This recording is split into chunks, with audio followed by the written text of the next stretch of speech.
Today I'm looking forward to sharing with you another devotional from Amanda Fish Harris. And Amanda has written some devotionals before, and I've shared them with you. And she's in the midst of a chemotherapy process, and we just ask that you continue to lift up and pray for Amanda. And she writes about this, she can't stop thinking about a particular verse, and it's very important to her in terms of what's going on in her life. And the verses from Luke 12, 6 through 7, and you could imagine, and it starts out like this. Let me share with you this part. It says, "And the very hairs on your head are all numbered, so don't be afraid."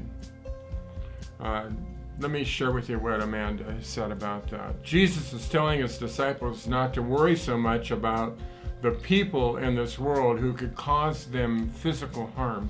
He explains that God knows everything about our situation, including things as trivial as the number of hairs on her head. Well, today, Amanda shares that she has significantly fewer hairs on her head. And we've given you a picture of her and her husband who have shaved their heads in this season of Amanda's life. The chemo is doing its work, and my hair has started to fall out in clumps. I'm really struggling with this.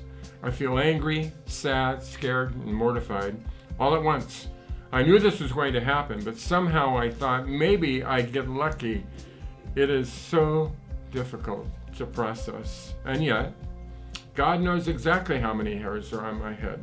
He knows the pain of losing each one, the horror of seeing entire locks circling the shower drain, the sorrow of holding more hair in my hand than is left on my head. He knows. And the inevitable question is this: why isn't he stopping it? And if he loves me so much, why would he let me go through this? I keep coming back to this. The purpose of my life is not my comfort. God's primary goal is not that I would be happy, healthy, and wealthy. He wants me to be refined by his fire, to use this misery for his ministry. But frankly, that sucks, because I would rather be happy, healthy, and wealthy. What I want is to never face hardship, to live in a bubble, to have small but normal problems. But he knows that I won't do as much good from that place of ease and complacency. So he allows this hard stuff to happen. I didn't realize this until Bible study last night, but Jesus asked God 3 times for an alternative to his crucifixion. In 3 separate prayers, Jesus asked God to let the cup pass from him. So I know it's okay for me to feel this way.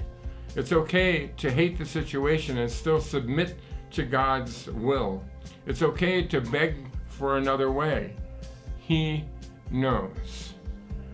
I honestly don't understand how people go through things like this without faith. I'm a mess, but I have to believe that God is still in it with me. Otherwise, what's the point? Anyways, here's a pic of a newly bald Amanda and Matt. I feel a little better after taking the plunge.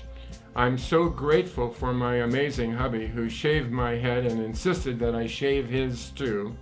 He is my rock and my best friend, and I couldn't be doing this without him. Please be praying for both of us. Matt's really been my cheerleader and my support as I processed all the emotions this week. Be praying for strength for him and continued courage for me. We appreciate you all so much.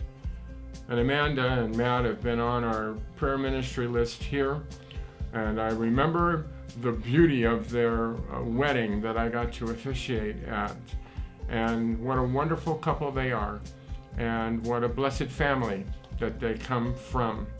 And so I just today ask you to continue to pray for Amanda and for Matt, and to take to heart, if she can do this, what can you do today to show your faith?